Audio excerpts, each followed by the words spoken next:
Hello, everyone. Welcome to episode 17 of the iSphere podcast. Happy to see you all here. All right, what I'm are we talking Joy, about? and this is. Aye, there we go. Sorry, I was getting lag there. I was looking at the thing; right, it wasn't okay. loading. So I was. No, my that's Discord fine. was like a weird thing came up, like it wasn't working. Anyway, We'll get our timings down one day. we will. What are we talking about this week, Joy? We've not done a politics session in a wee while. We have, because we've been recovering from the Queen's death, which I think kind of wiped us out. I mean, I still look at my activity feed on Tumblr and there's this massive spike that's still there, and that's literally the Queen's death, and I'm like, cool. But yeah, politics this week. There's been a lot happening in the UK and a lot over here in the US. I think. Do you want to start with the US? Yeah, the thing I've seen most people talking about is Dark Brandon striked again. He's moving to decriminalize marijuana possession, and he's pardoning the people that are currently affected. I think it's in. Is it just Washington or is it universally? I thought it was a federal thing, no? Let's see. I don't remember. I remember seeing someone saying it was only in Washington, but that seems fake. So no, I'm going to look that up again. Yeah, it's like 6,000 total people are being pardoned, like federally for it. See when I joked about a couple of podcasts ago that like someone had changed like Joe Biden's medicine. We now know what the medicine change is. we know it was a Dark Brandon 420. I thought that was a massive step when I saw him tweet that, because that's how we get messages from world leaders now. We just read their tweets. Yeah. When I saw him tweet that, I was like, holy shit, that's like massive for like the White House. It's a huge step forward. Because obviously me kind of like looking at it from more of the outside is that like obviously it's kind of very well known, the kind of like war on drugs and, you know, disproportionately impacting people of color and, you know, kind of minority communities in the US.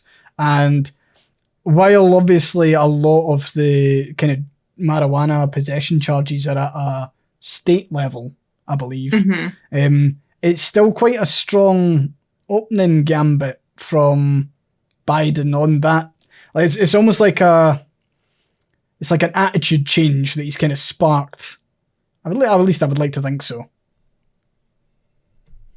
It's a huge kind of shift in the way things are going, and I think a lot of people have been underplaying it. Like again, like I actually went and I was scrolling there to see why I thought it was only Washington, and it was someone replying to something I had reblogged saying, "Oh, it's only Washington, so it doesn't really matter." And that feels like they're being fed misinformation to downplay what is happening. I also think, is that on Tumblr? It was on Tumblr, yeah. There's a particular, to be honest, I actually think it spans all of social media, but I think there is this kind of attitude on Tumblr a lot of the time that any sort of progress is like downplayed to shit by people. Yeah, it's not good enough. Nothing's ever good enough. Nothing is ever good enough, and it's like, obviously there is this sense of like, we'd love to make great sweeping changes to the system that we currently have.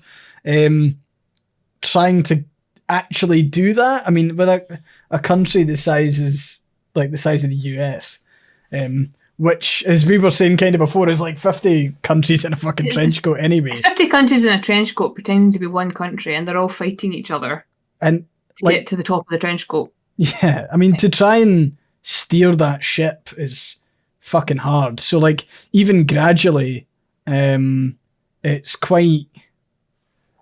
Like, I think it's quite a big thing to kind of come out of it. And I'll be interested to see how maybe more Democrat states will react to that as well. Because now that's been laid out federally, it kind of does open the door for individual states to go, well, actually, we're going to clear those.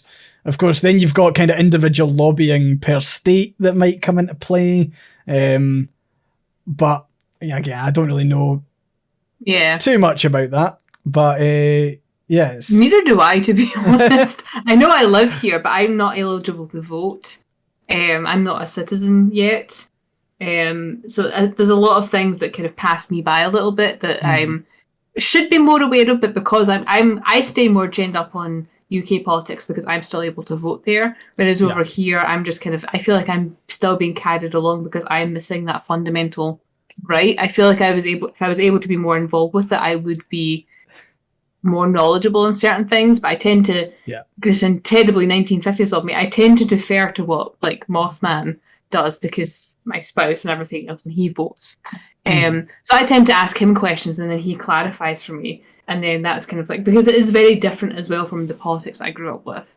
Yeah. Um, I would like Yeah. every time I try and clue myself into kind of a more local level of American politics, I get completely lost. I tried to. I was Yeah. like, it was on Twitter, and I saw. So there's one guy called John Fetterman, I believe, mhm. and he's going for Democrat for the Senate or something like that. And there's this other guy called something Oz or whatever, and they're basically head to head. Maybe Ari Wizard in the chat's already saying that's my state. Maybe you will be able to clarify fucking something here. Help us understand. Oz meme. All I saw was the guy Fetterman going, "This guy Oz kills puppies," and that was like a fucking like a proper campaign like advert. Was that this guy kills puppies? I was like, what? Yeah. It's like let's see how American politics is doing. Oh, okay. So it was I love when you Dr. type in Oz. John Fetterman, the first result is John Fetterman height and then John Fetterman wife. So that's what Google is recommending I look up. Apparently he's very, very tall. So, yeah, he seems. I don't know. He seems like an all right guy. Yeah, apart from yeah. I don't know much about him, to be honest, but from he does seem to be kind of. I'm not sure if he's going up against the kind of incumbent or if he's trying to. I don't know. I don't know. I don't fucking know enough. All I've seen is some like Yeah. his rival kills puppies drama. I mean, to be fair, it's Dr. Oz, and as people are saying in the chat, Dr. Oz is a terrible human being. Basically a kind of pseudo fake science doctor who got famous from Oprah Winfrey and a bunch of other talk shows and now just peddles that kind of the buy my supplement type deal, buy my pseudoscience, do this. It's very kind of he's not a good person from what I've seen of him. Sorry, just to clarify, this boy is 6'8". Yeah, he's a big guy. Fucking hell. I hit Google and I was like, wow, his wife's really short. No, he's really tall. No, that's funny. But yeah, it's interesting seeing the kind of because like I think from an outsider perspective again, those two going head to head have been the ones that I've heard the most about. I'm not sure if it's just people in my circle are also quite into it, but it does look like those two button heads is quite a decisive kind of thing because I think he's quite progressive as well. The guy Fetterman, at least that's how it kind of comes across. And yeah, the guy Oz, everything I've seen of him is like, when someone's had very heavy plastic surgery and they've just got that like Simon Cowell kind of look. Slightly too fake, yes. Just a bit. Like I feel like that's that's all I've seen of the guy Oz. He's got that kind of very fake smile that a lot of UK people we think of when we think of American smiles. We think of that kind of the kind of the perfect. To us, it looks kind of weird, like the perfect rows of teeth and the perfect whiteness, and because they're all the same height. Yeah. So they're probably all veneers, which again, no shame to anybody that has all those things, but it just doesn't add to his whole. He just doesn't look like he looks like an evil Muppet. He looks like a welly boot that kind of melted a wee bit and is just a persona of walking pseudoscience, unfortunately. It's kind of like the Tom Cruise, that kind of smile. Yeah. Friendliness, but nothing behind the eyes. Yeah. But yeah, sorry, back to the Biden thing on the weed front. I think it's important for people who are online terminally online to also sometimes come up for air a little bit. Not everything is doom and gloom. Sometimes things are just a bit slow, and you know the pathway for maybe other states to start to adopt more of a progressive policy towards like marijuana possession is quite good, I would say. Yeah, I mean, to me, it shows people's inexperience with politics more than anything else. When people are complaining that things aren't happening fast enough or the gestures aren't big enough, I look at that and I see it's just inexperience with the system, and it comes from a place of understandable frustration, but there's also not the life experience either, you know, with the politics in general or being active on campaigns or anything like that. Because we've talked about it before, I've been part of a politically active household since I was knee high. And it's really strange to see people talking about how, oh, well, it's not immediate change, or, oh, this isn't enough. And I'm going, every inch of victory you win is a huge deal. Like, again, talking about, you know, weed being decriminalized over here. It was that kind of, there was a comment I saw that someone said, well, it only affects 6,000 people in jail, that's not enough. And it's going, it matters to those 6,000 people. And if it was only one person, it would still matter. You know, you can't turn around and say that, you know, 6,000 people getting out of jail means nothing.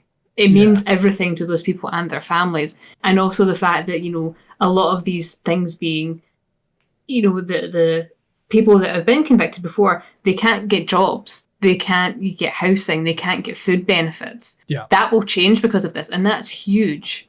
And I'm right in saying that you also can't do anything against a presidential pardon, can you?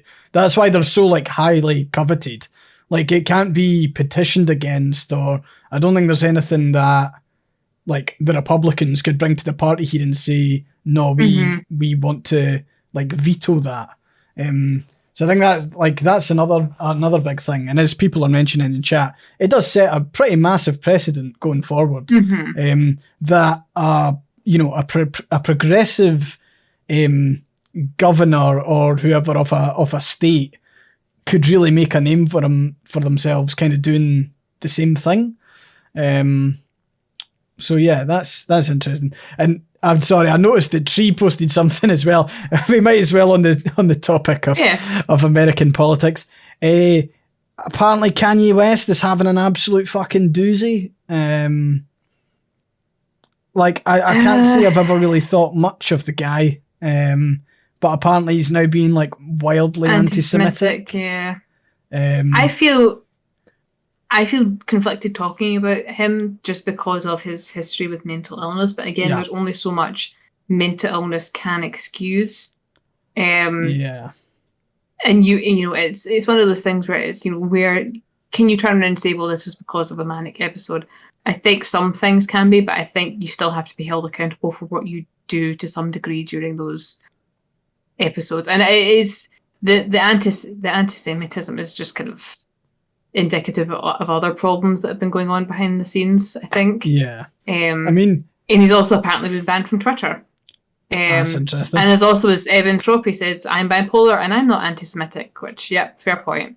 It's just one of those things that when you talk about it publicly, it's kind of, it's difficult because you will get some people saying, well, they're mentally ill. And I'm going, me too. Yeah. You know, and if I say something bad, I want to be held accountable for it, because when I'm not having you know, a deranged moment, then I want to be held accountable for the things that I said when I wasn't quite myself, because it still came out of my mouth, you know? Yeah. And from your perspective there, like, where can the line be drawn if someone who maybe does have, you know, those kind of mental health issues? Because I think there's always been a big thing made about him kind of refusing medication on the grounds that it interferes with his creativity. And like, you know, if you refuse medication and then, you know, potentially cause harm, you know, he's got a massive platform as well. So his anti-Semitism, I'm not saying that it has or it will, but it could inspire, you know, anti-Semitic violence or anything like that. It's I mean, it definitely could. I mean, with a platform large enough, it definitely, you have to, yeah, even with my platform is microscopic compared to his, but I'm still aware all the time that if I use a term that I shouldn't, even if I'm not aware of it, I Yeah. want to be told to correct it, and that's so I can apologize and say, "Oh, sorry, I wasn't aware of that. Let me change that, and I will internalize that change." yeah, And I think if you refuse to do that, then I think there is some allowance for the gloves to come off a little bit. yeah, Because again, having mental health issues does not excuse being a dick. It's not a yeah. free for all for being a bad person. I think Um, like it's interesting because it probably does have some touch points with what we'll talk about later on with the Try Guys. yeah, But like, I think it's interesting when like it's not that Kanye has not wanted a platform. And I think that's the thing with a lot of celebrities when they end up having um, potential issues when it comes to actually being famous, right? And mm-hmm. like, there's all that, and they go, "Oh, I never wanted this burden," but it's like, yeah, but you kind of got all of the benefits Yeah, like on the way. It's why like I don't feel particularly sad when people who are unimaginably wealthy have these kind of almost trivial problems in the eyes of your ordinary person. Like, mm-hmm. I'm not meaning trivial in a bad way there. I'm just saying that like they would be ignored if it was anyone else with those problems, or they would Yeah, be treated differently with people with those same issues. Like what, if I go out and get drunk, or if I'm on drugs or whatever, and I end up doing something stupid in Falkirk Town Centre, I'll probably be dealt with more harshly than them kind of, feeling pressured to go on a rager and put themselves in a vulnerable position, and then yeah. they've got all the media attention afterwards. It's like, well, yeah, but you I get mean, to go on it that brings sort of you back stuff. to the a lot of things are, fines are just for the wealthy to get Yeah, away with crime because they can afford to pay the fines. Whereas you or I, if we got a fine for something, that would be, it could bankrupt us. It yeah, could be the same as getting a harsher sentence of prison time. Whereas a lot of wealthier people have the choice to a seek better help for things, yeah. and but also to step away because I hear a lot of them going, well, I can't, this is how I make my money, I can't step away. And I'm going, you are a billionaire. Yeah, you can You can step have a away. breather. And that's a good point is from Kata in chat, is running your own Twitter account with millions of followers is a choice, right? Yeah. Like at any point in time, I could just abandon I for Scotland on Tumblr if I wanted to. If I really wanted to, you'd probably have to cut me away from it. But it's like it is a choice at the end of the day that like I return and post.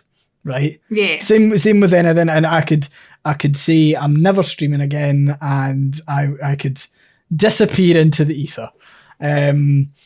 But yeah, I find it weird that a lot of people do need to kind of like log off, and it's also interesting. Maybe when we get onto UK politics, there's maybe some highly renowned, infamous authors that could do with logging off. Forever, ideally. PR team. Mm-hmm. But yeah, I think I don't know. I just sometimes I find it really hard for me to conjure up sympathy for people who have that unimaginable wealth, and I do understand that with that wealth probably comes a whole host of like mental pressures and challenges that I can't comprehend. But at the same time, there's heaps of benefits. So when I see that one of the Kardashians has been cheated on and there's all this drama around it, I kind of go, it could happen to anyone else, Yeah, it happens to everyone else all the time. The only reason we're hearing about you is because of your wealth. That's it. And it's that kind of the whole, well, I didn't ask to have the spotlight on me. Okay, step away. Yeah. Reject the brand deals, do all the rest of it. Because that's something that I struggle a lot with my it's no secret that I have been overwhelmed with everything. It's really funny to me because I didn't really realize I had ADHD until my blog got popular, and the sudden influx of attention and messages and emails I was getting made it impossible for me to cope. And I was just kind of like, what is happening? Why can't I, manage this? And I was talking about it, and they're like, "Oh, it sounds like you have ADHD," and that is fully what got me evaluated. It wasn't any of the stuff I struggled with in school or any of these things. It was literally the attention I was getting from Tumblr because of crucifix nail nipples. Sorry. It's a post that I realized this morning I could turn off reblogs in that post. I had that thought, and I was like, I could have peace. But then I'm going, but it doesn't really affect my life that negatively anymore. But do you want peace? I want problems all the time. No, there was a time when I would have loved to turn that post off. Yeah. But now it just kind of glides over me. I think because I've become desensitized to it a little bit. But I also have better coping mechanisms in place. I don't feel, I've done a lot of therapy over the last few years, but I feel that I can step away from my platform, minuscule as it is compared to some of these people. And for me, it will be to the detriment of my career because a lot of my stuff is built on my social media presence. But, I understand that is a choice I can make for my mental health and everything else. And it's, it's that kind of, I look at other people that are saying, "Oh, I never asked for this." I'm going, but you can handle it. You can disengage. You can hand things to PR staff. You can live a private life if you want to. I mean, I think that doesn't make you a billionaire if you do that, Yeah. I mean, that's one thing when it does come to Kanye West. I'm pretty sure if Kanye had posted, "Hi guys, I need a break for a bit." Unless I don't know anything about people who really are into Kanye West. I've got no idea what that community of fans is like. But I would find it really hard to admit that people wouldn't be like, "Oh yeah, we want you to be at your best." I mean, I think the majority of people want the best out of people they support.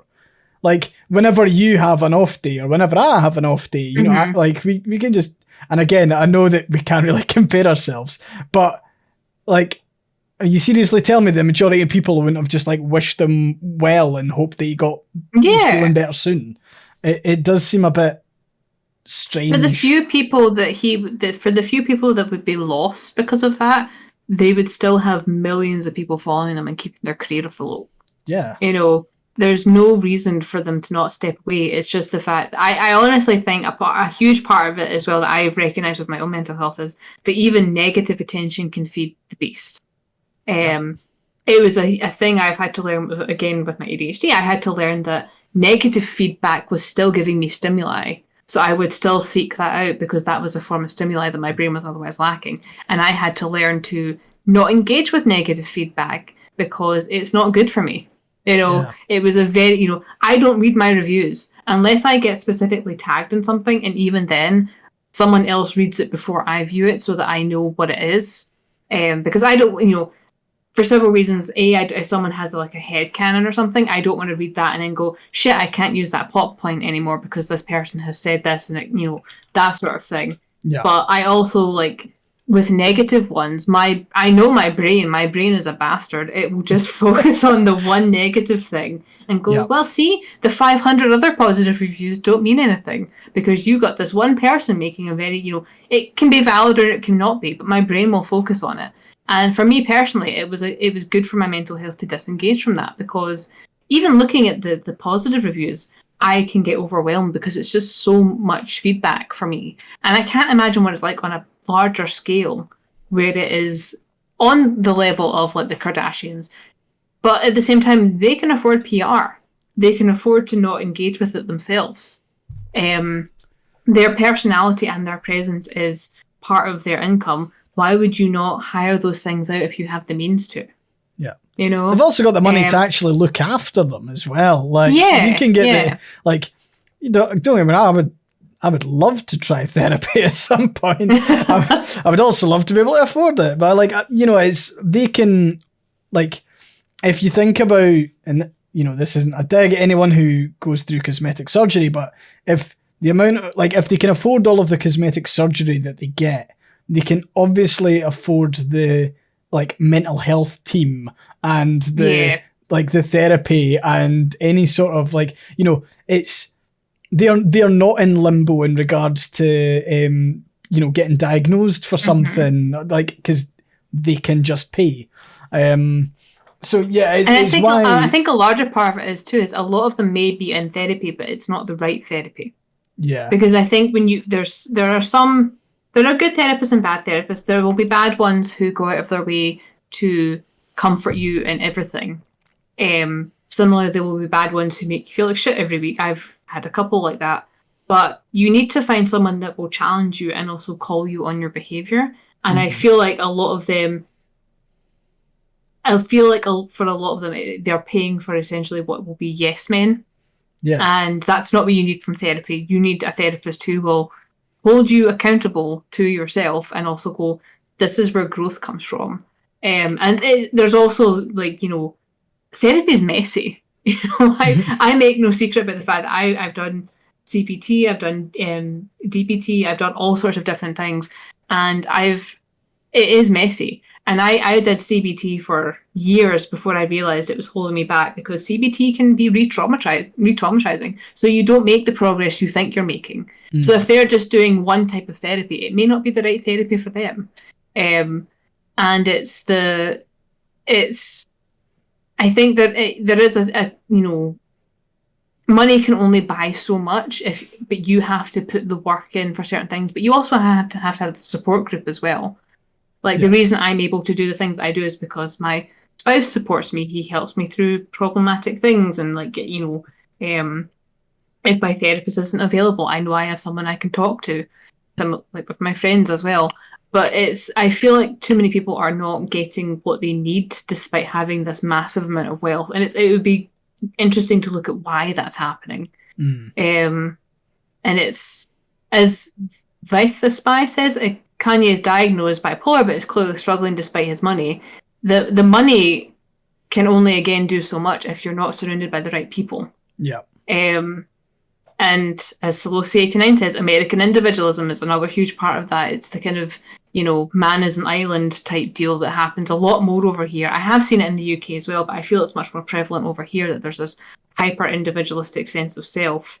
And it's damaging, I think, to think of yourself as an entity that's detached from everybody else around you. And you have to be aware of how you are affected by others, but also how you affect them as well. And I think that may be what is missing for some things. Because I've seen some, you know, there's a lot of like Instagram and TikTok therapists. They come away with some takes that I look at that and I go, I don't think you're a licensed therapist. But then you look them up and you are, and you're going, Jesus wept. But they say things that are like, you know, it's very much like, you know, your boundaries are this, and if this person does not agree with that, then they are toxic. Well, if your boundary hurts someone else, you know, you also have to take that into consideration. You know, they use buzzwords, and I feel like they use them wrong. And I'm going, if this is indicative of what the rich people have access to, I can see why things go wrong. And it's very kind of, I don't know, it's strange to see that. And it was really interesting because I actually introduced my therapist to a lot of social media stuff because she had no clue. Like she had no. I had to explain what Tumblr was to her, and she had to go through the whole. What does it mean to be, you know? How many sessions did that take you? I mean, we've been 4 years now, and I think she's finally getting it. But you know, she went on this kind of whole influencer deep dive to try and understand what I was talking about, and she came back from it one week and she went, none of those people are okay. And she was like, absolutely none of them are okay. And she's like, and the people that follow them around claiming to be therapists, she's going, I would not trust any of them as far as I could throw. Like there was an infamous one to do. It was a friend of Shane Dawson, and she's going, that woman should not be saying those things. You know, she was absolutely gobsmacked and horrified by the things. Is that the cat guy? Saying. Yeah, Shane Dawson's the cat guy, unfortunately. That's the only. I don't know him by any other thing. But the therapist involved with that was quite happy to just say, oh, that person probably has BPD, or that person probably has bipolar, that person, you know, like, very happy to just project that, you know, diagnosis on these videos based on like, oh, you know, the person doesn't make eye contact, so clearly they're autistic. And it's like, okay, yeah, that is valid, but also, you don't get to just diagnose people. That is not, you can't just throw that out there after a 5-minute meeting, I was going and to say, that was the kind particularly of, as like yeah, a licensed person, it seems a bit weird for people to be diagnosing folk on social media. Like yeah. that's I don't know what the legality of that is. Like, imagine if someone watched one of my streams and then came away with a diagnosis for me. Now, don't get me wrong. If someone wants to I've had diagnose that me with happen. ADHD right now, that's fine. Just so long as they can also write me the prescription. But like, how that I surely would be able to take someone to court if they decided to diagnose me. Probably. And yeah, that is quite incredible. But I often wonder if that's what's part of the problem with that kind of the rich, upper echelon. I wonder if that's part of the problem, if that's the level of therapist they are being introduced to. And it's the level of therapist that is also clout chasing. That's the only way I can think of it. I wonder if, the people that are therapists to the stars, like, it's been well known since the days of like John F. Kennedy, the doctor that was giving him and Jackie steroids for certain things was, a Hollywood chaser. Yeah. You look, and even Marilyn Monroe's therapist, kind of suspect whether he was involved in making her mental health worse because he wanted to be Marilyn Monroe's therapist. Yeah. And, it's like, if that's who they're being exposed to, no wonder so many of them aren't getting better. Mm. You'd be better off, putting your fancy sunglasses on and driving down the road to the local clinic to get some sort of normal treatment and not somebody that's used to being therapists of the stars. Because if that's that, they want to keep you rich and reliant on them. Yeah. They want a recurring client. Yeah. Yeah. No, that's interesting. So, yeah, I mean, I think from the US side of things, that's a bit of US politics and a bit of celeb news kind of crossing into politics a wee bit, just on account of 2024. Completely derailed within apparently. the first 5 minutes. Yeah. Over here, things are going. They're going. They're definitely going. So it's the SMP conference this weekend. Yeah, I saw that. And that's already caused a wee bit of a stooshy, just on account of the SNP talking about both Labour and the Tories being shite. One of the things that came out of it, and you might have seen, is our favourite author, outside of yourself. Yes, everyone. So J.K. Rowling decided to wear a T-shirt with, it said, it was like a dictionary definition with IPA on it and everything. But it was Nicola Sturgeon, and the definition was destroyer of women's rights. And this is something that J.K. Rowling thought it was a good thing to, one, buy, and two, post a photo of herself wearing it on social media for everyone to see, which, to be honest, is like, it's such a, like, no offense to anyone who's listening, but it's such like a middle-aged thing to do. Is the only way to describe it. It's a very Karen thing to do. Yeah. It's a very that's a better way of saying it. Boomer Karen. I mean, it's just, when I saw it on Twitter, I was immediately just exhausted. Like, I woke up that day, I was quite awake and perky, and I saw that, and the life drained out of me, because I was like, oh, she's back at it. Fantastic. Yeah. But, it's that kind of just exhausted boomer sort of humour that you're just kind of going, right, yeah, the Nicola Sturgeon, who has championed so many things for, women's rights and also trans rights and everything else. Yeah, that's the destroyer of women's rights. Yeah, I think like one of the things, like for me, so like let's talk about the T-shirt, because the T-shirt's it in itself is insane. Actually, Tristan, who may still be in chat, made quite a good TikTok about it. But it was that T-shirt is made and kind of published by the gender critical celebrity called Posey Parker. Is that what it was from? Real name is Kelly J. Keane, who's like the interesting thing about her is that she's controversial within the transphobe kind of community. Yeah, because she's quite overtly white supremacist as well. So it's really interesting that you've got J.K. Rowling has been on this insane spiral for I think it was 4 years ago. She had I think they actually even called it a middle-aged moment when she retweeted or liked a transphobic tweet or whatever it was. Yeah, and then she just came out the woodwork and then with her full chest. Yeah, it's not so much been a slippery slope as it has been one of those drop slides that you get. It's like she grabbed a toboggan and just went for it. It wasn't so much of a slippery slope as an Olympic sport for her, just to see how fast she could get to the bottom. It is kind of fascinating because to think that her we've said this a million times, but it's her legacy as an author. Who the fuck is going to be introducing their kids to Harry Potter? No one's going to be going out their way to I know there's the big conversation about separating the art from the artist, but she's turned off so many people to introducing the books to their kids or whatever. Is it's not I'm gonna ban my kids from reading Harry Potter, but I'm not gonna be making the introductions.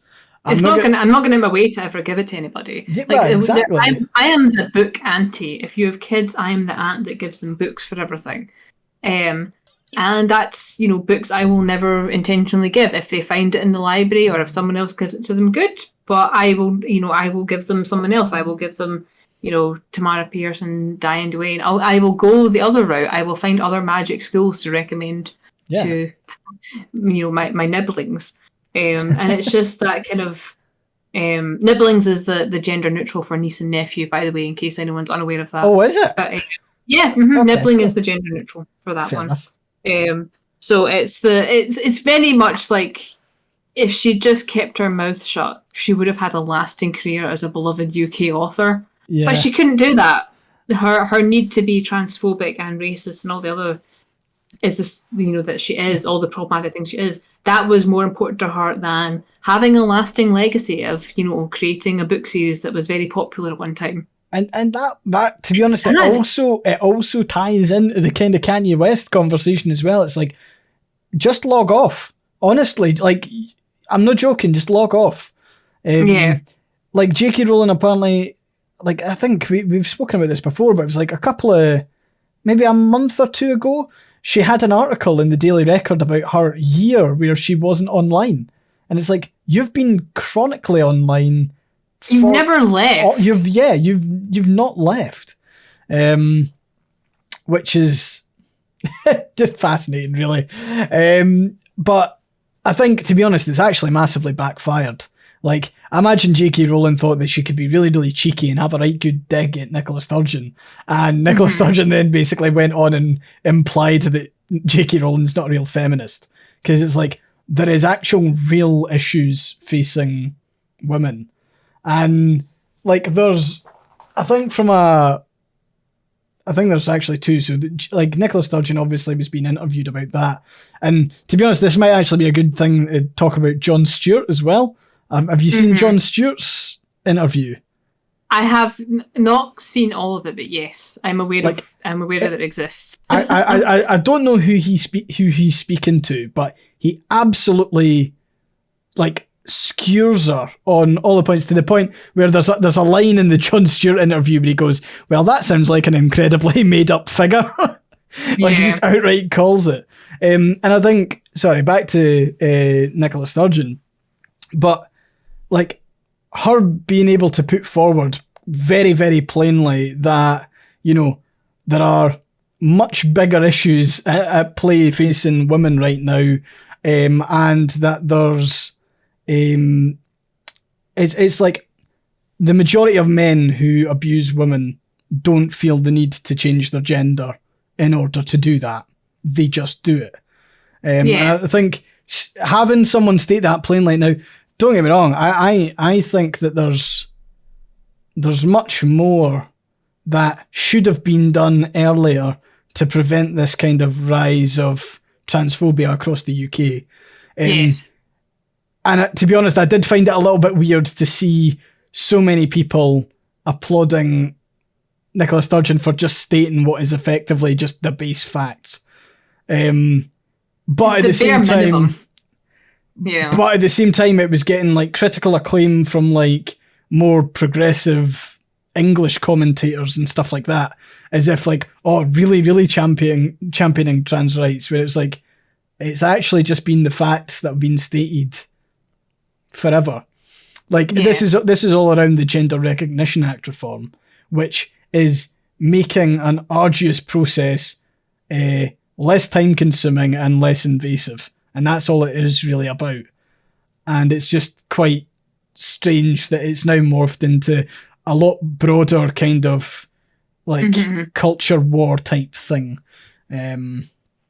which is average. But yeah, sorry, the Jon Stewart interview is, again, him doing the bare minimum, and people are annoyed because he is again a white cis man who's stating the arguments that a lot of other people have been making for a long, long time, which I imagine can get super frustrating, but sometimes it is just good to have another voice in the mix. You need people in the majority to also reiterate what you were saying, because it shows that your message is reaching the right people.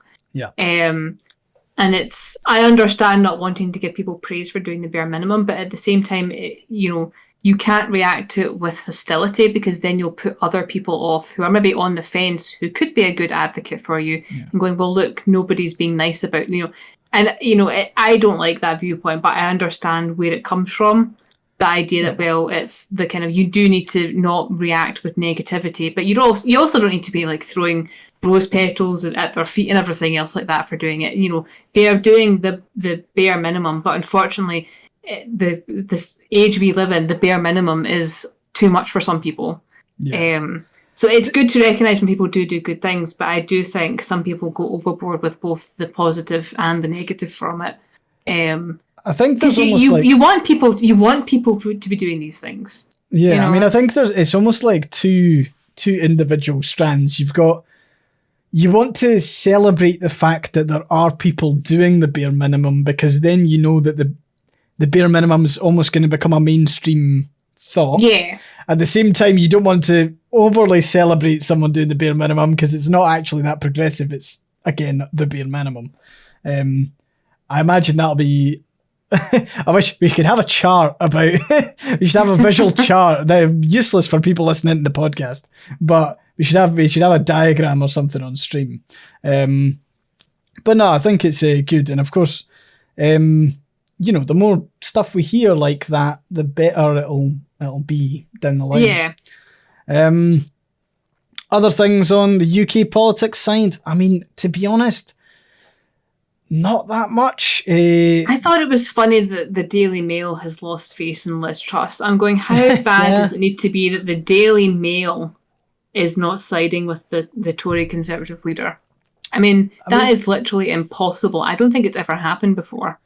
Yeah, I mean, we're heading to a point where Liz Truss might have the shortest prime ministership in history. Here's hoping. I mean, it'd be fucking hilarious to, her to come in, effectively kill the Queen, tank the economy, and then leave. Like, that would be... a scandal about whether or not she's wearing an O-ring necklace. That would be... fuck. That Jesus, is the thing. Yeah. The only thing I've really seen about her online is the fact that she wears a day collar. Which, for people who are unaware of BDSM etiquette, a day collar is like a subtle collar you use to show that you're owned by someone. And I think it's really telling that she was in an affair with someone who is well known for he uses BDSM as an abuse tactic. Not going to say the name because he's also litigious. You can say it in the chat if you know, but I'm not going to say it. But it's the kind of... I've seen so many people latching onto that instead. And... Not the concept of the necklace, but just like, this is new as in a... Fuck. Okay. We're getting into the. Well, Sure. we can break it down if you want. We can do BDSM etiquette if you want. But Fine. Let's crack on. Hit me up. anything to get away from Liz Truss. But I've seen more focus on that stupid necklace of hers than the fact that her policies are so bad that she's like, okay, let's just hit the reset button and try again. Like, that's not how this works. You don't get to do that. I mean, of course, since we've kind of last spoken about it, tanked the economy, then tried to reverse it. Meanwhile, we're still all in the shit. It was very much muddy now. I think her approval rating is worse than Boris Johnson's ever got. Which should not be possible. And Kwasi Kwarteng, the Chancellor of the Exchequer, was negative 71, which is fucking insane.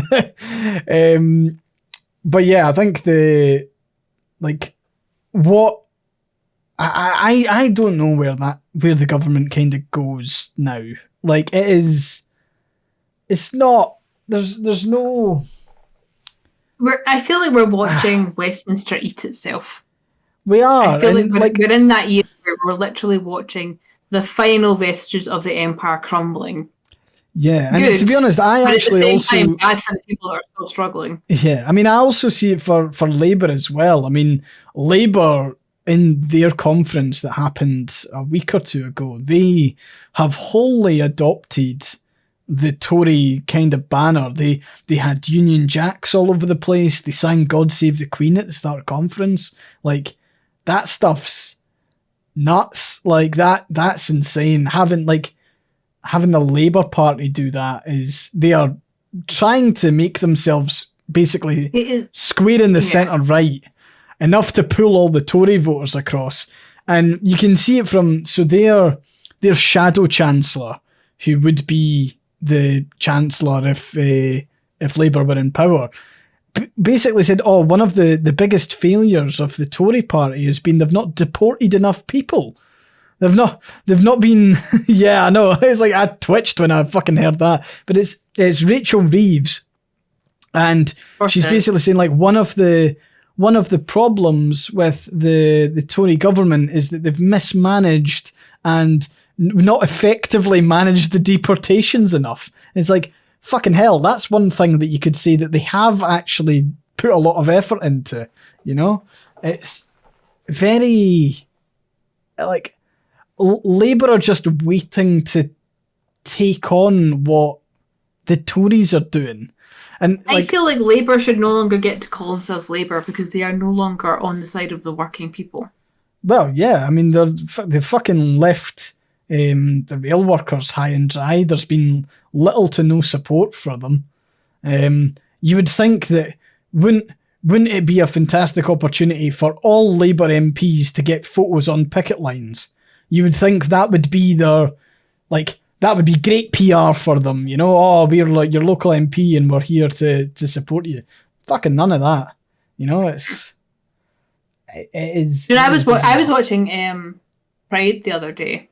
I don't know if you've ever seen it.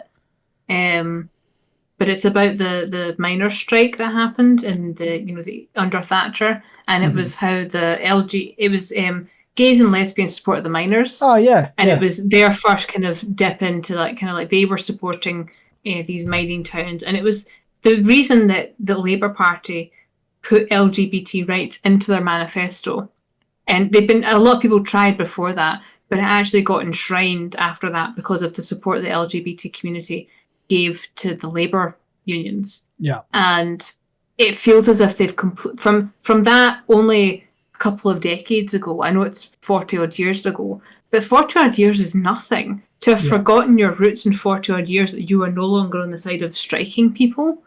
Yeah. On the people that are striking and going hungry and they can't afford their electricity, they can't afford their gas. But I'm going, how do you forget your roots that fast? But this is all down to Tony Blair though. Like Tony Labour, Blair pulling Labour to the right, creating that kind of new Labour, kind of neoliberal type thing. They basically were saying this is why Labour and the Tories, for me, will always just look like the exact same fucking party. It's because you've you've got the Labour Party who at least try and pay homage to what they were before with the language and the rhetoric and all of that. But at the same time, they 100% endorse the system that the Tories run the government under. So it's like they don't actually think that there's another system and other options. They just think they can manage everything a little bit better than the Tories can. And that to me is why Labour has been so weak recently.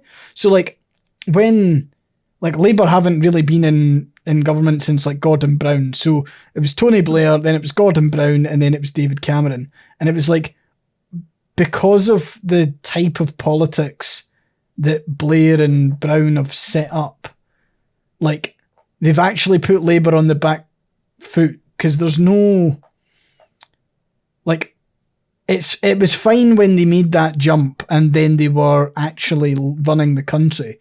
When they're trying to catch the Tories, they can't make the same arguments they were making kind of beforehand.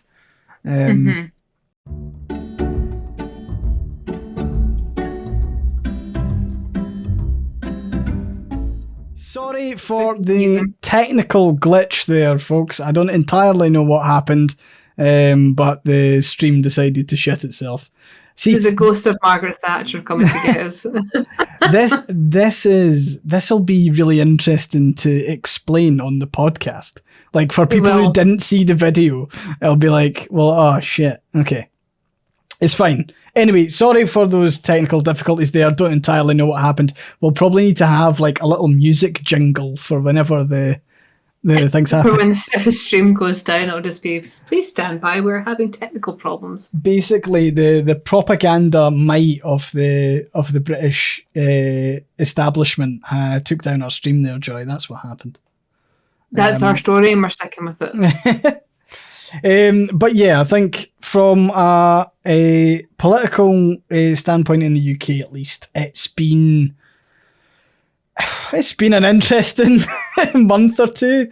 Like, obviously, one thing I'm actually kind of surprised at is how they haven't milked the Queen's death more. And I know that's pretty grim, but like, I honestly thought we'd get like a longer kind of backlog of Queen stuff. And of course, like, I've not seen anything in the media of like a talk about coronation or anything like that. I find weird. Well, see, the thing is, I'm wondering if they are holding off for the Scottish Independence Supreme Court decision.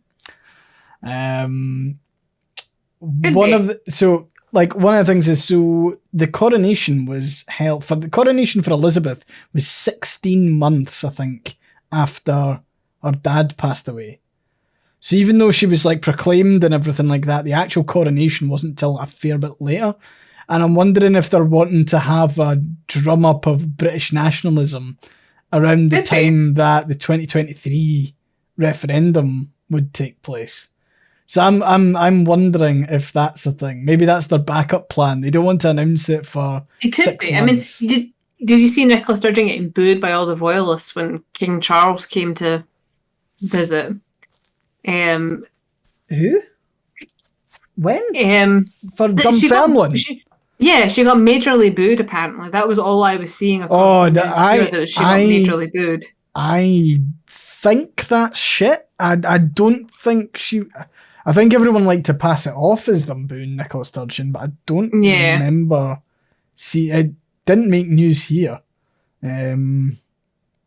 But I saw it on Twitter and I saw it on the news here that Nicola Sturgeon, controversial figure of Scottish politics, was booed when she went to meet King Charles because the sense of monarchy and union is so strong in Scotland still. And I remember looking at that and going, that's propaganda. But I mean, it's massively propaganda. It's also really untrue because Scotland as a nation is like one of the least pro-monarchy nations in the UK. Yeah. As in, I think the last time there was actually an official poll on it, like the vast majority of Scottish constituencies were under 50% support for the monarchy. So I'm struggling to to see that being the case. I mean, again, the people who would turn out to see the king are obviously going to be more monarchist than others. Because, I mean, that's a good point, Adorateo. Edinburgh booed when the guns went off for the King's proclamation. That's true as well. They booed Charles. So I feel like it's easy to kind of select. But I do think, I mean, it's definitely, at least for people I know, there's a lot more people who are talking quite openly about supporting a republic now. Mm-hmm. There is I mean, if you think there's two main things that have come out in the past couple of months. On one side, it is the what happens to the Scottish economy in the event of independence. I would say now there is a very, very clear, we absolutely cannot sterlingise for longer than we have to. We do not want to use the pound because these people are nuts and they will tank the economy and do whatever the fuck they want. So that's one side. The other side of it is, do we really want to get into the fucking frippery of having being part of the Commonwealth and having a monarch sign off on new laws for our country? I get no, fuck that. For me, the biggest argument against a monarchy is the actual democracy aspect of it, right? Because a lot of people can make their argument around, the monarchy, lots of money gets spent on them, right? Which is an okay argument to make. However, making it all about money, you then get kind of bogged down in that bun fight of, but what about tourism money and blah, blah, blah. Whereas from a democracy perspective, I don't think that a single family should be able to lobby the government for lands that it owns and get exemptions from laws and then get exemptions from taxes just because of some divine right to rule. Because that's essentially what a monarchy is. You're basically saying that this family has been chosen by God or whatever to And Church of Scotland doesn't even hold with the divine right of monarchs. It doesn't. If we really want to get into it, Church of Scotland does not believe in the divine right of monarchs. Which is interesting because the new monarch, King Charles, had to basically state that he would ensure that the Church of Scotland would remain independent. So that's part of his duty as king, is to make sure that there's that distinction. The separation of it, yeah. But yeah, I mean, I think, if you're supportive of a Scottish Republic, there is actually a campaign group for it called Our Republic. So I'll drop the link in chat if anyone's interested. But it is specifically for people who want to have a Scottish Republic, and you can join up if you like. So there's a wee shout out for Our Republic there. But it's an independent Scotland will need to have its own head of state that is separate from the king. Now, that's not to say that the issue of independence and we should vote on our independence and then we can decide this after. But I would be supporting a republic as soon as possible, I think, because there's no reason for us not to. And also there's a big thing around the people being sovereign as well in Scotland. If we want to go back all the way to the Declaration of Arbroath and stuff, that was really quite a powerful document for its time, because it was proclaiming that it was the people that are sovereign, not the king and not God. Not the king, yeah. Because I mean, the way Scotland views monarchy is a little bit different from, because it wasn't until we became entangled with a lot of the Anglo lines that we started to believe in the divine right of kings, because it was always the kind of, I'm king because I murdered the most people. It was never, I am appointed by God, which is, that is a very English, the way they viewed the monarchy was, you're appointed by God. In Scotland, it was, I killed 10 people on the battlefield with one swing of the axe. It was very much more brutal than that. But you know, it was Dragon. I think it was Dragon Saint pointed out. It's more honest.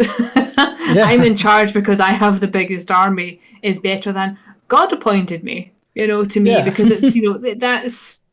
I mean, God can be on anyone's side depending on who's got the biggest army. You know. Yeah, it's always that. Every single army's always said that God's on their side. Yeah. But yeah, sorry, speaking to your point, Dragon's Child, yeah, there was a report where we talked about the kind of transition to a new Scottish currency. Originally, though, the timeline for that was quite lengthy. I think it was around, it was between 6 or 10 years. I don't know the number directly off my head, but like, you could see what they did to the UK economy in the space of like a fucking week. Like, I don't want Scotland shackled to the Bank of England's decision and the UK government's decision on the economy for a second longer than we have to be. Like, if we could become independent and immediately have a new currency, that'd be grand. To the point where originally I've not been a massive fan of it, but like I would literally take a direct jump over to the euro. I was just about to say that I would prefer the euro than being shackled to what's currently happening. Because like, and I'm not a massive fan of immediately jumping to the euro or being part of the euro. I think it'd be good to have our own currency first, but I'm not sure if there's maybe like a deal to be done with Europe in that regard, because obviously there's a transition time for being part. I think there's a lot of soft power stuff at work at the moment for the Scottish government. I think if you look at some of the ministers from like around the EU, the cabinet ministers in Scotland are meeting, I feel like there's quite a lot of important meetings taking place at the moment, which is very much like putting the things in place to line up for Scotland to join the EU. I think it would be relatively frictionless. And I think it's important that we all know that unionists will try and make that as friction-full as possible. Like, they will go out their way to try and make it sound like you'll be at the back of the queue, oh, you'll have to join the euro, oh, you'll have to get your deficit down, Which many of us wanted to stay in the euro to begin with. That was the whole reason many people voted not for independence. Yeah, it was like we wanted to be part of the EU. But yeah, I think Scottish pound pegged to the euro might well be possible. That would be interesting, actually. Rather than pegging it to the sterling, because, again, you can see how quickly it can be sabotaged by bad faith actors, really. Truss is not to be trusted. Oh God! That's never been done before. Not once. But yeah, it's pretty. I don't know. I feel like at the moment I'm just kind of spectating the UK and kind of like free fall. And even though people are saying, "Oh, Labour's going to gain massively," yeah, they probably will. Labour will probably win the next election at this point, anyway.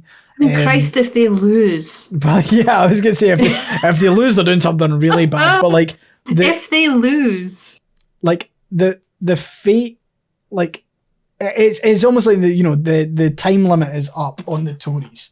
Like, so the Labour would get in anyway. In my view, it would be really, really hard for Labour to try and lose this. They would have to have a catastrophic scandal that actually rips the party into even more chunks than it already is. Which, I don't know. I feel like Keir Starmer's weird British nationalism will probably hold together a bulk of the party and attract enough Conservative voters that they'll probably just be able to cruise through and do it. I think there was a discussion about like so Labour have gained some seats in Scotland, while the SNP have also increased their vote. And there's like a big discussion around that because it's like it's very, very clear for anyone who like has seen the kind of polling data from before. This is Tory voters shifting over to Labour. It's not like Labour are swelling up and becoming, reclaiming Scotland. Because I think that's one of the things that we talk about quite a lot, is the entitlement of Labour towards Scotland and Wales to an extent as well. There's always this kind of like dripping sense of entitlement to the votes. Oh, see, if Scotland would just vote Labour, then we would get rid of the Tories. When it's pretty obvious. If you win in England, you win. Full stop. It's very, very rarely that that Scottish, Welsh and Northern Irish votes have actually had a real tangible impact.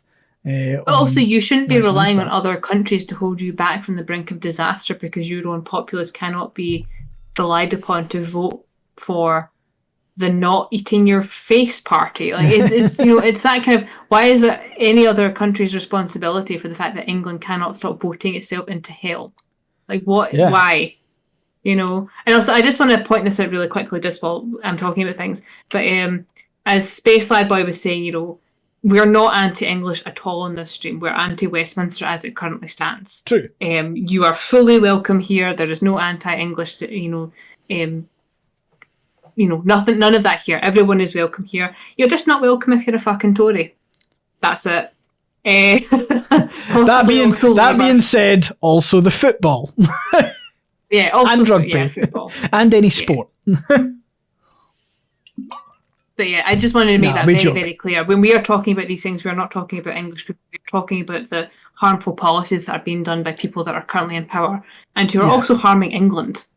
It's not just they're not just harming, Scotland and Wales and Ireland. They're harming English people as well. And I'm going to actually try and see if I can find it, because I saw something the other day. It was about the austerity measure, and I started greeting when I was looking at it. I was just sobbing because the numbers are unreal. Give me a wee second. But it was to do with the austerity measures and, the number of people that have been killed under it.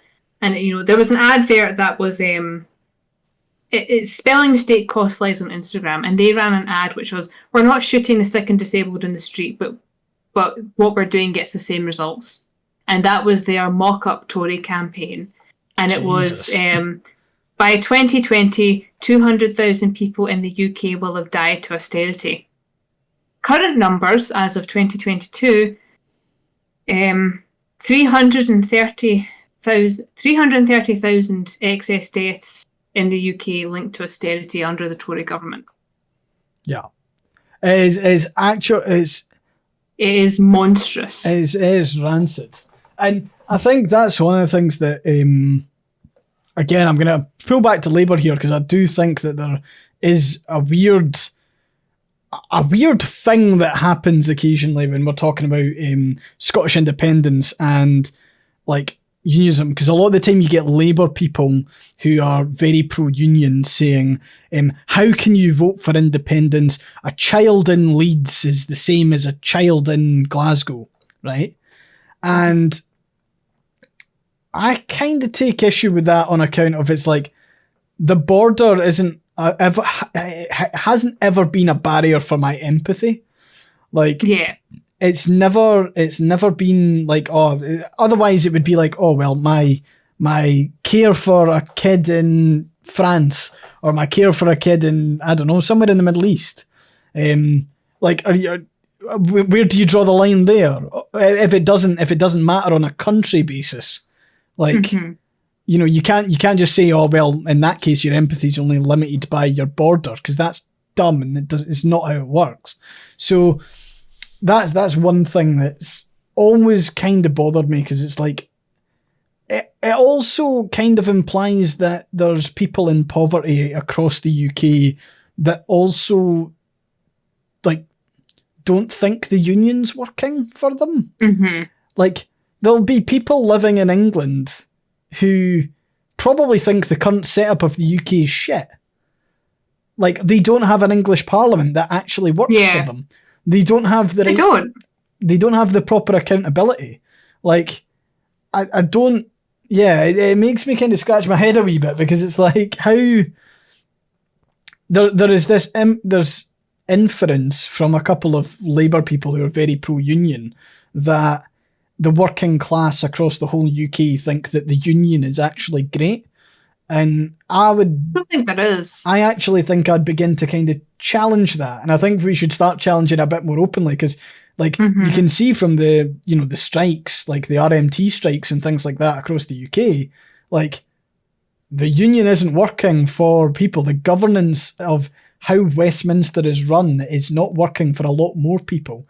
And, I think Scottish independence will benefit England, to be honest. I actually think it could go quite a long way in, like, I don't want to just say that, like, oh, we would totally show them the way. I'm not saying that, but, like, no, it would force them to adapt to, like, a different system. They would have to care a lot more about the north of England for a start. Like, at the moment, they can kind of get away with not caring about it at all. I feel like if we go, a lot of Northern England is going, can we be Scottish? can we come with you? I mean, can we make Hadrian's Wall a wee bit longer? Yeah. Because we talked about it before, it's absolutely baffling that England does not have its own parliament. Yeah. And then, they don't have their own separate parliament. And of course, they don't have really regional government either. Now, they were offered a Northern Assembly, which was rejected, which I think has probably quickened the downfall of the UK, because I think they would have been able to keep it, because it was originally a Scottish Assembly and it was originally a Welsh Assembly up until very recently, actually. Welsh government, Welsh Parliament's only recently became a thing. It was called an assembly beforehand. And then outside Dynamic Earth in Edinburgh, which is right by the Scottish government, it's actually still got funding from the Scottish Assembly on its wee kind of banner, which I find quite interesting. But I do think that there needs to be a change in England. And I think I would be really interested if there was a vote for the north of England to have a kind of federalised regional government. Agreed, absolutely. Whether it's like, obviously the Tories will never support it, but at the same time, I also don't really trust Labour to deliver it. No. And that's always the thing for me, is like, Labour always have policies that they like to talk about, but I actually don't trust them to deliver it. They don't follow through with it, no. Labour have been saying that they want to abolish the House of Lords for like 100 odd years, 100 plus years. In fact, I think it was like the 1890s where it was first said we would abolish the House of Lords. And there've been plenty of governments, Labour governments between then. Which ties back to, again, where we're talking about how, progress is slow. Shouldn't it be that fucking slow? Like, it's, there's a difference between, this isn't moving fast enough for me, and we've had 100 years to try and do something with this, but we've actually spent all of our time siding with the people that we supposedly stand against. Yeah. It's very kind of disheartening to see how far Labour has strayed from its origins. Yeah. It's very disheartening. I mean, Labour should be for the people, and it's not, you know. I do think that there is actually an opportunity for a Labour Party in an independent Scotland. I'm not sure if I would like it to have the same name, but at least the remnants could form something else. Yeah. Like, they would have to, to be honest, I feel like it almost isn't the remnants, because that would just be New Labour. You would want something else. But to be honest, I actually feel like that space would be filled by the left of the SNP and the Greens. Probably. Like, Labour might be able to steer a wee bit more into it, but I don't know. Right, I am depressed. talking about fucking politics in the UK. I mean, fuck knows what this week's gonna be. I mean, SNP conference has been this weekend. There's been a couple of good stuff, but we'll again wait and see what kind of comes out of it. So, kind of good news story actually was that there was a rent freeze passed in the Scottish Parliament, which is good. Saw that. And I think we also now have a date for the first reading of the Gender Recognition Act reform bill. Excellent. So hopefully it's just like, to be honest, it's one of those things. If Scottish Government get this right and they just fucking bullets through it, we've had public consultations, we've had committees, we've had all that. fucking rip the plaster off and do the legislation, and all of a sudden your kind of gender critical arguments fall to pieces because not really all that much will fucking change. You know, all the bill does is make life a bit easier for people who want to change their gender.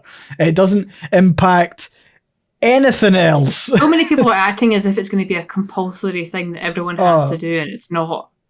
You know, it's like I'm really glad it is going through though. It will make for a lot of my friends, it will make their lives easier, which is fantastic. All about it. It's literally reducing the ungodly amount of red tape around a very, very like basic process, and it's a lot of the time it's extremely invasive. So it'll be good to just fucking. To be honest, I actually think it'll move the conversation on. I think it'll still be a thing in England that are still discussing this, but like Gender Recognition Act reform is key. I kind of hope that on the back of it, they then start to look into kind of like non-binary recognition.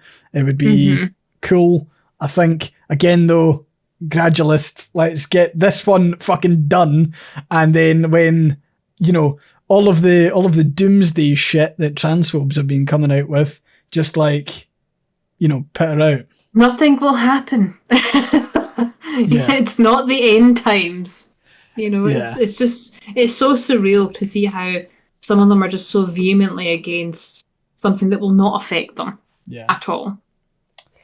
And sorry, last thing on that rent freeze is that landlords in Scotland have been going mental at the prospect of a rent freeze. I actually find like there's been a lot of like screenshots from like Landlords Scotland group chats on Facebook and shit like that, and they're nuts. Like they're actually they're nuts. Like I mean, catch me playing the world's smallest violin for you being a parasite.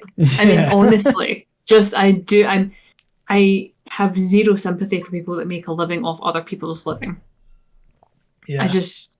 I can't afford this. Well, you shouldn't own multiple properties then if you can't afford it. Yeah.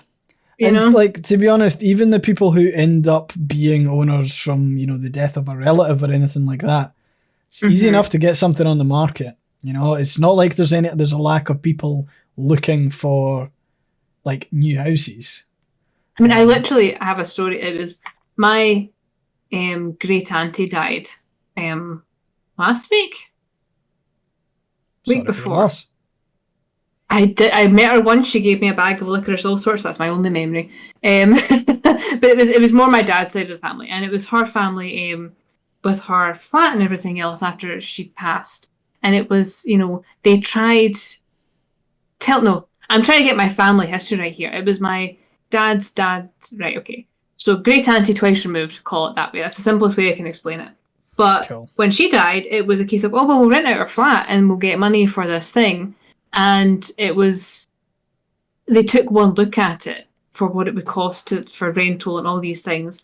And her kids all went, seems pretty exploitative. I'm not really, you know, like the company kept telling them like, but if you do this, you'll make a real good profit. And they're going, right, well, if we've paid it back, like we don't really want profit. We just want the space filled. And then eventually they realised what they were saying is, really, we just want to sell it to somebody who'll make it a home. The realization they came to was basically just, it's really not worth it for us. For for us to make a living off of it, you'd have to be doing horrendous shit that would make your working class self really uncomfortable. And they were looking at it and they're going, you know, we're just going to sell it. We're just going to give it to a family that needs a flat in this area, and that'll be it.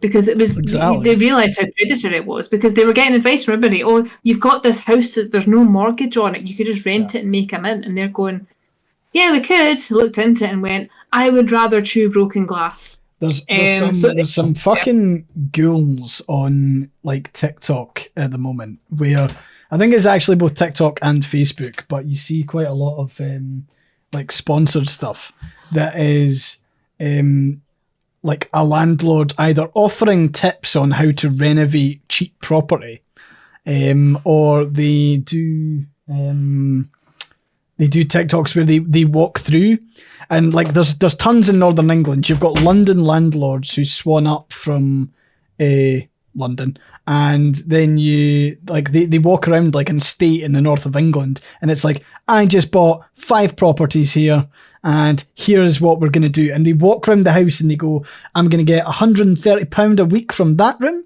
I'm going to get £145 a week from that room. And you just like, we've torn all of this stuff out. And, you know, these people think that they're doing a service because they go, oh, well, we're renovating houses and then we're renting it. But it's like, you're charging like exorbitant profits or exorbitant rents that are then just profiting you.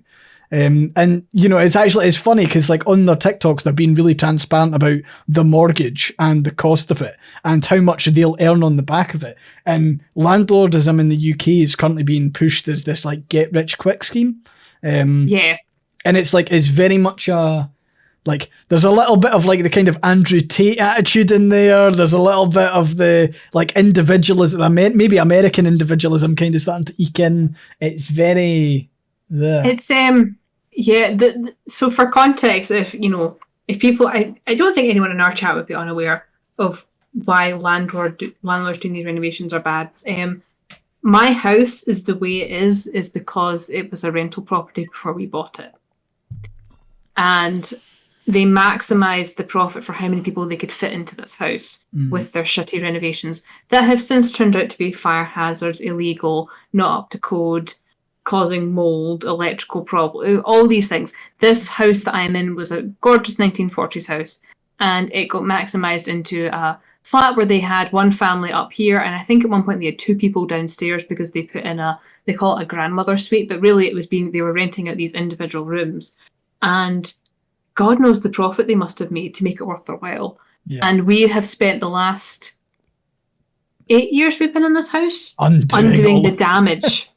Yeah. Stripping away everything, because every time we find something we go, Jesus wept, none of this has been done properly. But it was done very, very cheaply.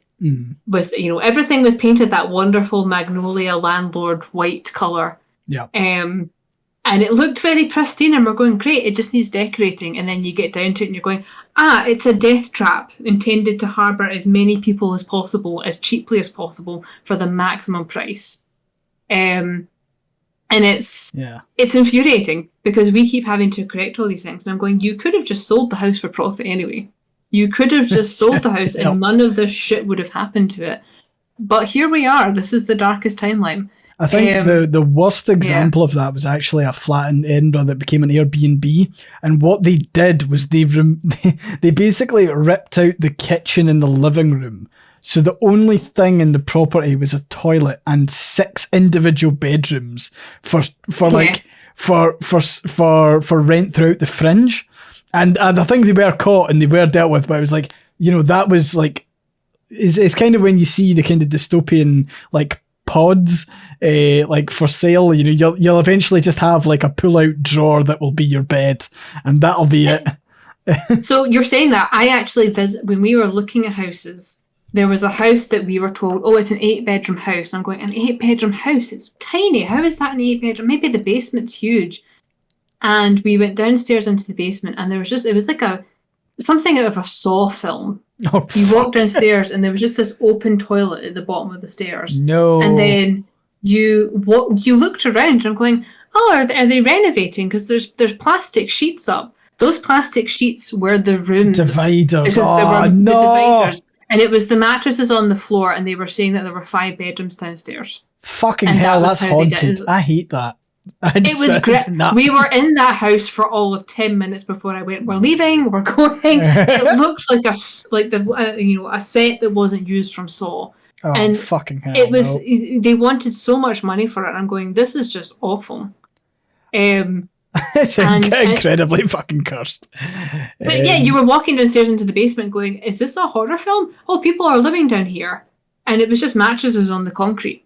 And they were saying, it's an 8-bedroom house. And I'm going, that's not legal. That can't be legal. No. But it is. That's nah. Right, okay, on to our kind of final topic of the night, but we can maybe have a little bit of a breather. So, Joy, what in the God name is a try guy? What's a try guy? A try guy is Where do I start? The Try Guys were originally part of BuzzFeed. They were editors who did a lot of videos where they were trying different things as a group. There's Eugene, Keith, Zach, and Ned, who is no longer part of the Try Guys, but they were kind of like this quirky friend group that started out with BuzzFeed, and then they separated from BuzzFeed to start their own company under the Try Guys label.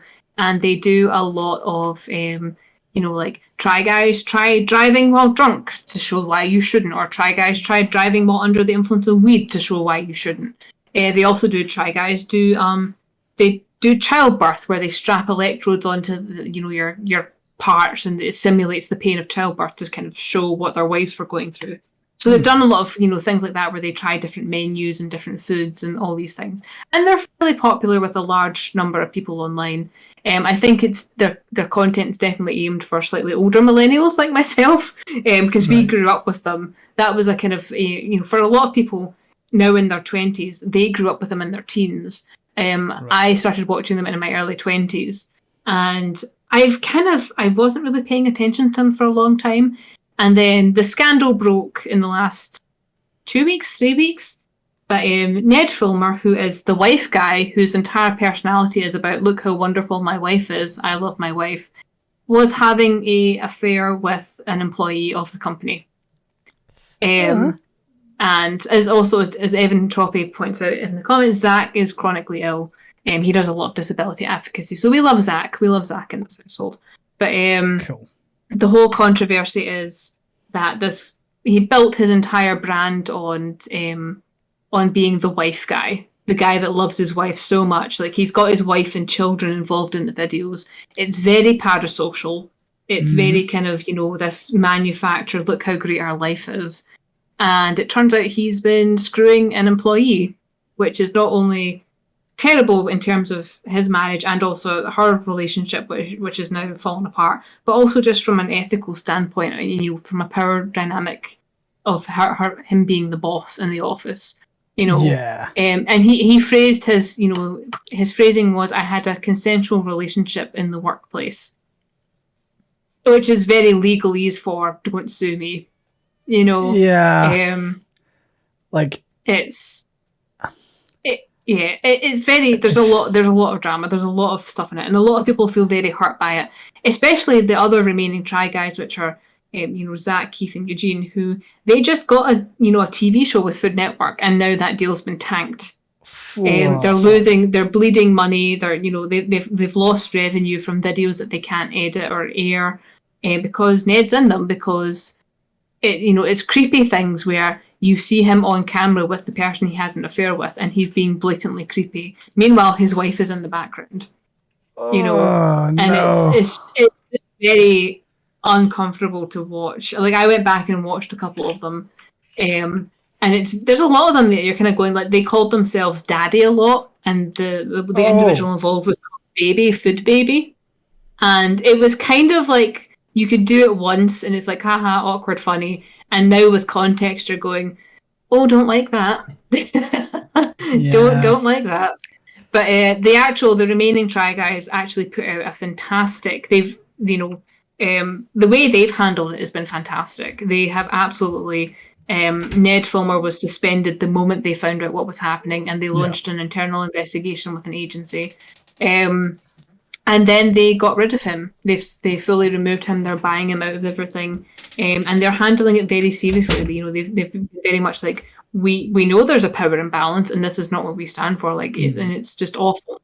And they're also being very respectful of the women involved, like Ned's wife Ariel. They've not said anything about her. They're just asking people to be kind. They've also not talked about the employee who was party to the affair, because they're also trying to protect her from certain things. But they did a podcast this week, and the way they were talking about it, it was as if they took Ned out back and shot him, because it wasn't just, this is the end of a business. It was, he is no longer our friend because of what he has done. I mean, like, he has acted like a sexual predator. He is no longer our friend. Like, some of the stuff that I've seen of them is like all of their wives were like good pals. They were like the best of friends. Yeah, like that's at least from the kind of discourse the past week or two.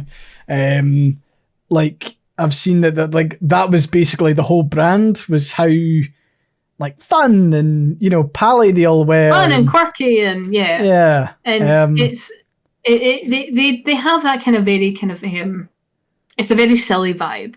They don't take things very seriously. So to see them handling this so seriously, like there was the video where they did the announcement.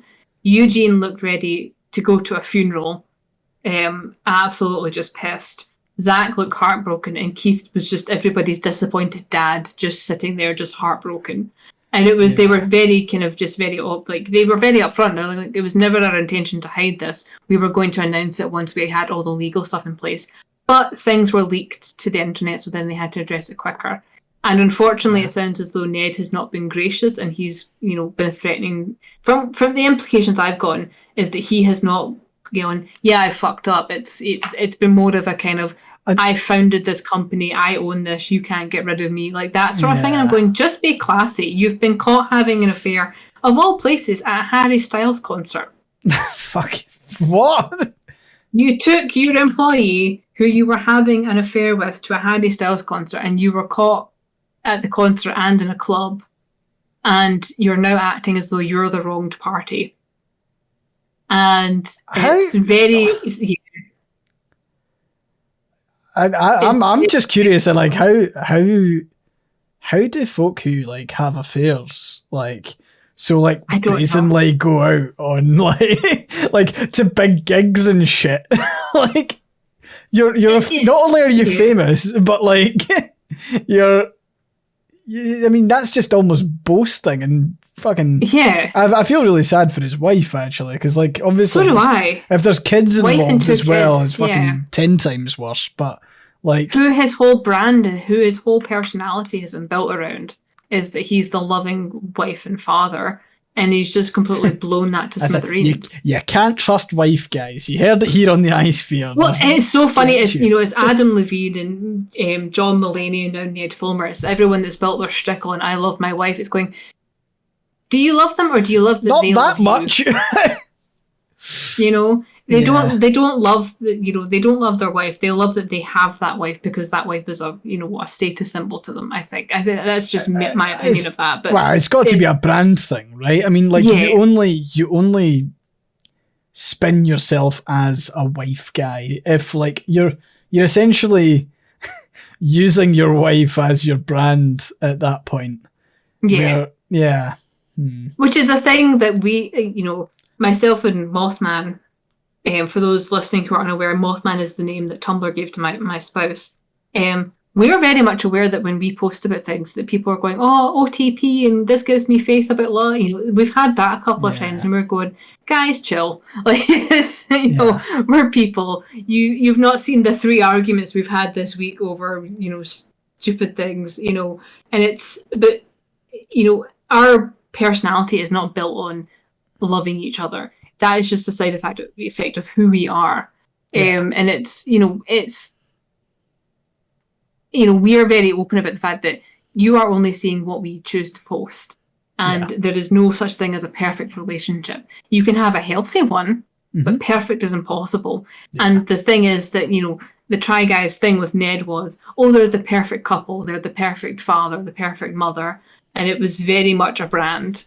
And that makes me very uncomfortable. And the fact that they encourage the level of parasocial relationship as well, only for him to then turn around and be like, I've actually been having I lost focus and had a consensual workplace relationship is a hell of a way to say things. I find stating that it's a consensual relationship in your apology statement or whatever the hell... I find the placement of that word's really weird, right?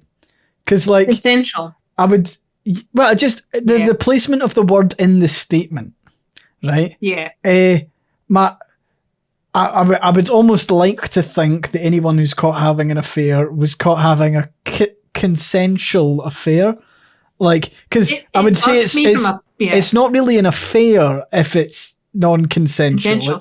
If it's consensual bothers me from a polyamorous standpoint because consensual is what you have when all parties are aware of it. If it is not, we call it, we have to call it ethical non-monogamy because cheaters call themselves non-monogamous, you know? And it's like, well, okay, well, we're ethical. Therefore, everyone is aware of it. Everybody consents. You cannot have a consensual relationship if everybody in the relationship does not consent to it. You're just a cheater. And he was using the word consent to be like, I didn't force myself on my employee, basically. But he's misusing the word. And it pissed off a lot of people in the polyamory community because we're like, that's not how that works. Consensual, you cannot have a consensual affair. That you can't, you know. So it was just, there was a lot of things where it would be like, he was saying things to be like, oh, well, she was a willing party to it. You could just say, I had a work relation. You didn't have to say consensual, but it sounded as though the lawyer was going, you're going to get sued for what you did because this is a breach of employee contract, basically. So just like carefully worded, so... Yes. But it made, you know, it was worded in such a way to be like, oh, he didn't force himself onto her, basically. But it's still coercion because he's the boss. Whether he's saying to her, you know, everyone thinks of coercion as being, you know, if you don't do this, I'll fire you. But coercion can also be, if you do this, I'll make your career better. Because you're giving them incentive to do something they wouldn't otherwise perhaps do. Or it's just the general implication. Like, you know, like, oh, can you stay behind after work for half an hour? You're my boss. You know, don't know. Yeah, obviously, there's stuff there, but it's like, well, yeah, sorry, boss asked me to stay an extra half an hour. And that might be an extra half an hour where we're in the office by themselves. And, you know, like, it might have always been the intent, but still, like, the power dynamics that it play in order to set that up is the big one. So obviously, as, you know, part of the owner of the company, you know, he would have been able to basically arrange her schedule. And of course, if it is, you know, the star of the video and the owner of the company and the boss, maybe directly, you know, there's a massive skew of power dynamics there, which is... It gets worse too because Ned was the HR guy. Oh, for fuck's sake, come on! Yeah. This can't get worse. He was the HR guy. He wasn't HR. So it was like, no. That's why they had to have an external investigation done, because they couldn't go to Ned because he's the person that did the thing. And watching their, you know, I listened to their tripod, their podcast for the first time in a long time. And is that what they've called it? The tripod? The tripod. And they were just a tripod now. They can't say certain things because they're stuck under like legal contracts, and they're trying not to defame anybody. But the way they were talking about him was just, they're done, and they're actually really happy going forward that he's no longer there. And I was like, good for you, because I'm more interested in watching. Eugene's obviously a fantastic queer creator. You know, he came out through the process of making Try Guys. He came out as gay. The stuff he's done is fantastic. I'm really excited to see what his novel looks like that he's doing. I think he's also doing a screenplay as well. I really like Zach as well. Zach does a lot of good stuff for like chronic illness advocacy, and also apparently is writing a TV show. Keith is actually a really good comedian. I really like Keith. I think he's, you know, some of his food stuff puts me off a wee bit, but I'm not a fan of mukbang style things. But Keith seems like to apologise for last week when I was eating on stream. No, but that's a meal. He does a thing where he goes to a restaurant and he eats everything on the menu. Oh no! And you're going, that's not healthy. But it's I'm excited to see where their careers go. And they've got a really easy rebranding. They are now the Try Guys with an I, and then the Try Guys. They're sorted. No, that's fair. But, that was the gossip from this week, and my entire feed has just been people going, yeah, but power dynamics this, and I'm going, that's fictional. When it's in real life, power dynamics are bad. I did, like, the only reason I thought to speak about it today was like I saw the SNL skit, and it was like, I don't think I've ever seen a funny SNL thing, so maybe I don't know. Is it not supposed to be funny? Like, SNL's supposed to be funny. I don't think it's been funny for quite a while. Don't find last night was terrible. Yeah. And to be honest, I actually think it's quite... Like, I've seen the three guys, the three remaining guys, get quite a bit of quite a bit of shit in regards to like their reaction to it, because like, and again, this maybe links back to the kind of like celebrity attention and all the rest of it, but like to think that they're losing a business partner, they're losing like probably a best friend, They've lost a friend, like, and all of the relationship dynamics, because like, if they all have their own partners and they all know obviously Ned's wife and kids and all the rest of it, that is like fucking messy to try, and obviously they'll want to support them, but it might be a bit weird to not, because it means that to some extent Ned will still be it's very enmeshed. It's very I don't like the word toxic for it, but it feels as though they're too entangled with each other. And it's, from a business aspect, that's not good. Like, even when you and I are doing stuff together, for, like, business things for the podcast, we're very kind of like, this is friendship and this is business. Like, it's very kind of like, we do break them down. Like, I've argued with you as well as being like, when for things that yourself and Jess are doing, which are surprised we'll talk about later on, but it was, we'll give you the friend rate, and I'm going, that's too low, I'm upping it by, like, please respect what your business is worth based on, that kind of thing. And it can be very tricky when you're working with your friends. I mean, I have it even with my editors. They turn around and go, oh, well, we'll give you the friend rate. And I'm going, is that the friend rate, or are you undervaluing yourself because we're friends? I think so. It's that kind of, to be honest, I actually think when we do talk about kind of like friends rate, a lot of the time it's because folk like you and me are, well, like, on one hand, we're hyper aware and we want people to be valued for their work. At the same time, though, there is that, like, I don't want you not to be able to live. If I want you to be able to, like, still get your food and stuff like that. So, like, there is. I mean, it's the problem that when you don't have a lot of money. I mean, I made the joke a while ago. In my group of editors and illustrators, we're all just passing the same $200 back and forth between us for different projects, and that's the way it goes. You just fund each other through things, and you do things at a discount, but you're still aware of, you have to keep it slightly separate from your friendship a little bit. Otherwise, you end up in situations where your whole business is riding on how your family appears and how your friendship appears. And that's not great. I mean, I would hope that if anything ever happened with you and I, we go, right, well, this isn't working. Let's end the podcast before we end our friendship. You know what I mean? Of course. Like, that would be my goal for that. Not saying that I ever would, but it's, you have to have that level of awareness to do it. And I think some people don't have that awareness when they start doing these things. I was going to say to everyone watching the stream, please look at the links in the chat at the moment. We need to keep the iSphere going as long as possible. Otherwise, Joy's going to dump me. No, I'm enjoying this too much to go anywhere. But it's you do have to have that awareness. You can't just rely on the fact that everything will always be fantastic. Yeah, I mean, like, it's. I think it must have come up, or at least I feel like for the Try Guys, there must have been a point where they have collectively decided what would happen if one of them was to absolutely fuck it somehow. And unfortunately, which Ned has done. Which Ned has now done. But like, what I'm saying is pre Ned fucking up.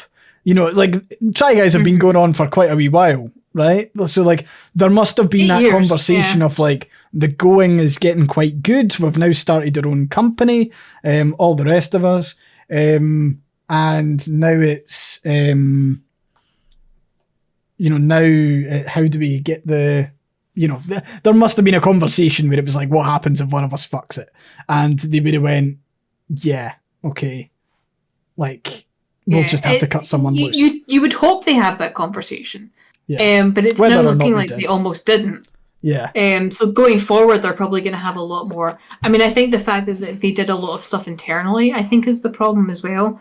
Like, there's I have literally, when I've been working with people, I have gone to outside sources to get contracts written, because it's better to have something done that way rather than trying to manage the murkiness of it yourself. Yeah. And I think when you're earning what they were earning from there, because they get millions of hits and views and everything else, I think they kind of dropped the ball with being actually professional in a work environment. Because it's one thing to do the kind of So I'm reading Thunderwolves. The problem is they weren't transparent. I don't think it's not that they weren't transparent. I think it was that they prided themselves on having a work-friendly environment that was very laid back with not a lot of rules. Oh, really? That's in policy-wise. I mean, if he was in charge of HR policy, fuck knows what he was writing. Because I kind of get the feeling it's kind of like, because I mean, for context, when they first started, before they had an actual office, they were working out of Ned's former house. And it was basically just these people in these 4 rooms, and they were all on top of each other. And it was very kind of casual and very, startup businessy, very small. And when you're in that kind of situation, it can be very, like, there can be a very definite blurring of lines between personal and work life. But it can be that kind of, I don't think they had very strict boundaries between work and life. And from their content as well, from how much was monetized of their personal life, I don't think they had a very healthy balance between what was work and what was personal. So yeah, that was the kind of, I'm hoping going forward that we'll have someone external to the company managing that, because you do need to have a level of professional distance to make these things work. Or just someone who isn't the boss, like... Yeah. Because HR internally in a company has always required that objective. Now, obviously, like, people should be aware HR is there to protect the company at the end of the day. That's like HR's job. So, like, just as a kind of heads up, but at the same time, you do need that slight separation from, like, HR needs to function as its own entity within the business. If it's one of the extracurricular activities of one of the founders of the company to look after HR, there's a wee bit of a There's no, to answer Thunderwolf's question, it's that kind of, there's no distance from it. So if you have a bust up with somebody in the office, you are therefore at the mercy of the boss completely. Yeah. Whereas with a company that has external HR, or even just an HR department who is not the boss, you have some cushion with that. You have someone to go to.